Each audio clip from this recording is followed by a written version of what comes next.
অনন্যা টিভির পক্ষ থেকে সমস্ত শ্রোতা বন্ধুদের স্বাগত জানিয়ে আজকে একটা গুরুত্বপূর্ণ বিষয় নিয়ে কথা বলবো। সেটা হচ্ছে, আমরা ভারতে বাস করি ঠিক কথাই। ভারতের একটি আমাদের প্রতিবেশী রাষ্ট্র বাংলাদেশ, সে বাংলাদেশে যে কর্মকাণ্ড ঘটছে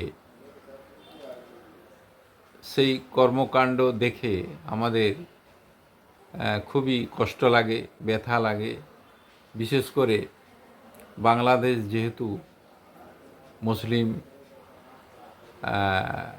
মুসলিম সম্প্রদায়ের সংখ্যা অনেক বেশি, সেহেতু যে আমাদের হিন্দু কম রয়েছে বা সংখ্যালঘু রয়েছে, হিন্দু, খ্রিস্টান, জৈন প্রভৃতি এই সম্প্রদায়ের মানুষ খুব কম রয়েছে, অর্থাৎ সংখ্যালঘু।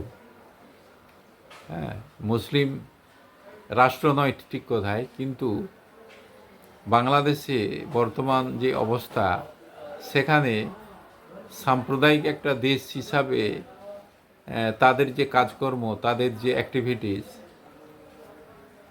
লক্ষ্য করছি, বাংলাদেশেও ঠিক একই রকম হচ্ছে। তালিবানি কায়দায় একবারে স্বৈরাচারী, চরম উগ্র সাম্প্রদায়িক যে কাজকর্ম সেখানে ঘটছে। হিন্দুদের উপর কিভাবে নির্যাতন, কিভাবে তাদের উপর অত্যাচার, ঘর বাড়ি পুড়িয়ে দেওয়া এবং তাদের যে ধর্মীয় যে আবেগ, ধর্মীয় যে বিষয় রয়েছে তাতে হস্তক্ষেপ করা। আমি যেটা দেখলাম কিছুদিন আগে, যে বিভিন্ন হোটেলে মুসলিম যে সাম্প্রদায়িক বিভিন্ন গোষ্ঠী, তারা প্রকাশ্যে হোটেলের মালিকদেরকে বলছে যে তোমাদেরকে গরুর মাংস, গরুর গোশ রাখাটা বাধ্যতামূলক, তোমাদেরকে রাখতে হবে। তো এবং শুধু রাখা নয়, হোটেলে যারা খেতে যাবে তাদেরকে গরুর মাংস বাধ্যতামূলক খেতে হবে, এরকমও কথাবার্তা বহু সাম্প্রদায়িক, উগ্র সাম্প্রদায়িক যে মুসলিম গোষ্ঠী, তারা প্রকাশ্যে ব্যানার নিয়ে মিটিং করছে, মিছিল করছে, এইসব কর্মকাণ্ড চালাচ্ছে। তাতে করে আমরা যেহেতু প্রতিবেশী রাষ্ট্র ভারতে আমরা বাস করছি, ভারতের প্রতিবেশী রাষ্ট্র যেমন বাংলাদেশ, বাংলাদেশের প্রতিবেশী রাষ্ট্র ভারত, একে অপরের পরিপূরক হিসাবে প্রথম থেকে আছে। যেহেতু বাংলাদেশ ভারতের গর্ভ থেকে জন্ম নিয়েছে, 1947 সালে বাংলাদেশ পাকিস্তান ভাগ হয়েছিল। পরবর্তীকালে 1971 সালে আবার পাকিস্তান থেকে বাংলাদেশ নূতন একটা রাষ্ট্র গঠিত হয়েছিল। সেই সময়ে বঙ্গবন্ধু, জাতির পিতা মুজিবুর রহমান, উনি একটা ধর্মনিরপেক্ষ রাষ্ট্র হিসেবে বাংলাদেশকে প্রতিষ্ঠা করেছিলেন, যেখানে ভারতের অবদান অনস্বীকার্য। সেই সময়, তৎকালীন সময়ে ভারতের প্রধানমন্ত্রী মাননীয়া ইন্দিরা গান্ধী, উনি সর্বতোভাবে বাংলাদেশকে স্বাধীন করার পেছনে উনি কিন্তু সর্বতোভাবে ঝাঁপিয়ে পড়েছিলেন। পুলিশ প্রশাসন, মিলিটারি, টাকা পয়সা এবং সামরিক যে সব রকমের সহযোগিতা করেছিলেন। এমনকি ভারতবর্ষের সাধারণ মানুষ, যারা শুভাকাঙ্ক্ষী, হিতাকাঙ্ক্ষী, প্রত্যেকেই কিন্তু বাংলাদেশকে স্বাধীন করার পক্ষে তারা যুদ্ধ করেছিলেন এবং অনেকে আত্মবলি দিয়েছিলেন। অর্থাৎ বাংলাদেশ যাতে স্বাধীন হয়, স্বাধীনভাবে তাদের অধিকার ফিরে পায়, তার জন্যে চেষ্টা করেছিলেন মাননীয়া ইন্দিরা গান্ধী। এবং সেই সময় বাংলাদেশের অবিস্মরণীয় একজন গুরুত্বপূর্ণ ব্যক্তি জাতির পিতা বঙ্গবন্ধু মুজিবুর রহমান। তো ওনাদের যে আশা আকাঙ্ক্ষা, ওনাদের যে দেখা যাচ্ছে চিন্তাধারা ছিল, সেই চিন্তাধারা অনুযায়ী বর্তমান যে পরিস্থিতিতে সেখানে ওনাদের আশা আকাঙ্ক্ষাকে একেবারে পদদলিত করা হচ্ছে। হ্যাঁ, একটা ধর্মনিরপেক্ষ রাষ্ট্রকে সাম্প্রদায়িক রাষ্ট্রে যাতে তৈরি করা হয় সেদিকে কিন্তু এগিয়ে যাচ্ছে। এটা কিন্তু খুবই ভয়াবহ। হ্যাঁ, দেখুন, সাম্প্রদায়িক রাষ্ট্র যদি হয় সেখানে সকলেই তো মুসলমান নেই, অন্যান্য ধর্মের লোক কিছু তো আছে, বিশেষ করে হিন্দু, বৌদ্ধ, খ্রিস্টান, আরও বিভিন্ন সম্প্রদায়ের লোক আছে। তো ৭১ সালে সেই সময়ে বাংলাদেশে যে বাঙালি, হিন্দু, বৌদ্ধ, খ্রিস্টান, শিখ, পারসি প্রভৃতি যে সম্প্রদায়ের লোক ছিল, প্রায় ধরতে পারেন 10%, হ্যাঁ 10% ছিল সেই সময়ে। এখন আস্তে আস্তে কমে কমে কমে কমে 3%, ওটা 3% হয়ে এসেছে। তো এটা হওয়ার কারণটাই হচ্ছে যে ওখানে সংখ্যাগরিষ্ঠ যে মুসলিম উগ্র সাম্প্রদায়িক যে কিছু গোষ্ঠী রয়েছে, তারা কিন্তু দিনের পর দিন সংখ্যালঘু যে সম্প্রদায় তার উপর যে অন্যায় অত্যাচার চালাচ্ছে, সেটা দেখা যাচ্ছে দৈহিক, মানসিক এবং অর্থনৈতিক দিক থেকে তাদের ঘর বাড়ি পুড়িয়ে দেওয়া, তারা যে স্বাধীনভাবে ধর্মীয় যে স্বাধীনতা ভোগ করবে সেদিক থেকে তারা কিন্তু বঞ্চিত হচ্ছে, তাদের উপর অত্যাচার করা হচ্ছে। এবং এই যে ঘটনা দেখলাম যে হিন্দুদেরকে হত্যা করতে হবে, অন্যান্য সম্প্রদায়, সংখ্যালঘু সম্প্রদায় তাদেরকে হত্যা করতে হবে, এবং তারা যাতে ধর্মীয় বিভিন্ন পূজা অর্চনা করতে না পারে তার ব্যবস্থা করা।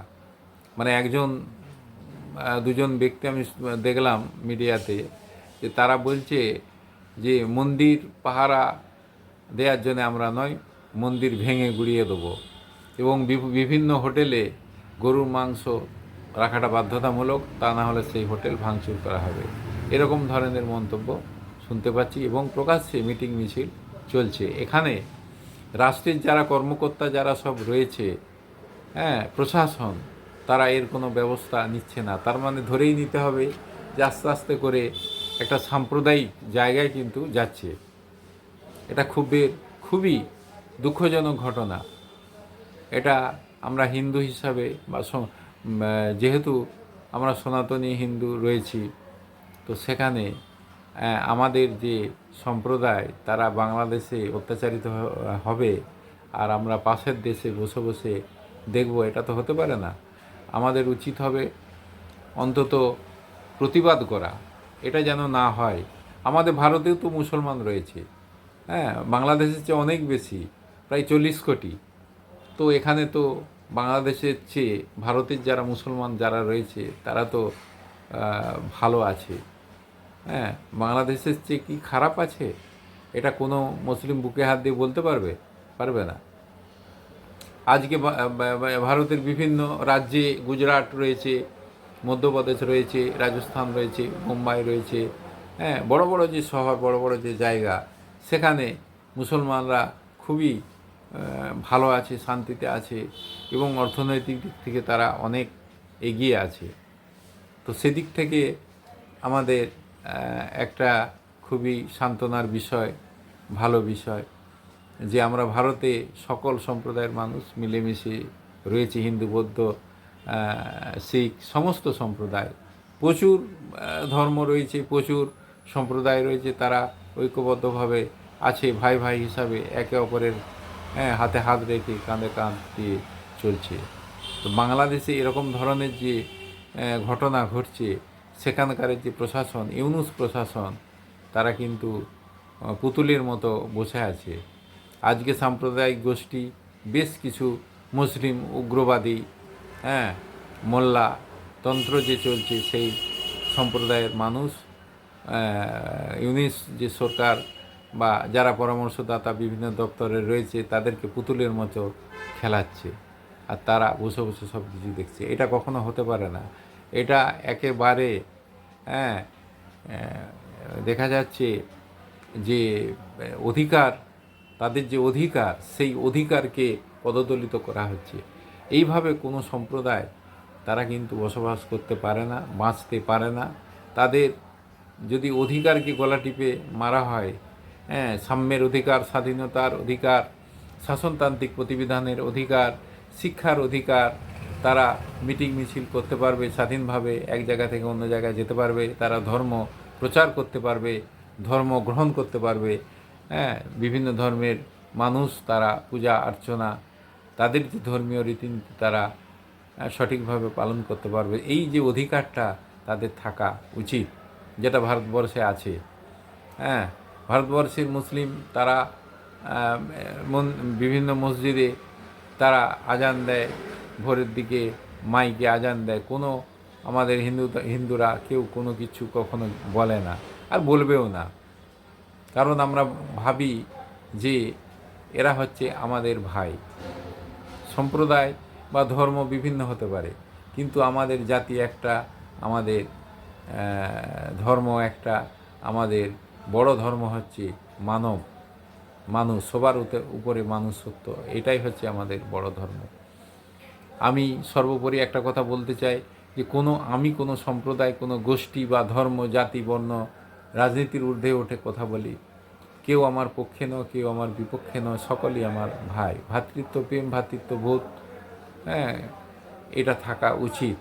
কোনো রকম উগ্রতা, কোনো রকম সাম্প্রদায়িকতা, এটাকে কোনো মানুষের বরদাস্ত করা উচিত নয়। আমি ইউনিশ প্রশাসন এবং বাংলাদেশে যারা হিতাকাঙ্ক্ষী, শুভাকাঙ্ক্ষী, তাদের প্রতি আমার বিনীত অনুরোধ, দয়া করে আপনারা এরকম ধরনের সাম্প্রদায়িক, উগ্র, হ্যাঁ, বিচ্ছিন্নতাবাদী যে মন মানসিকতা, এটা থেকে দূরে থাকুন এবং এরকম অকাম্য, অবৈধ এবং খুবই স্পর্শকাতর বিষয়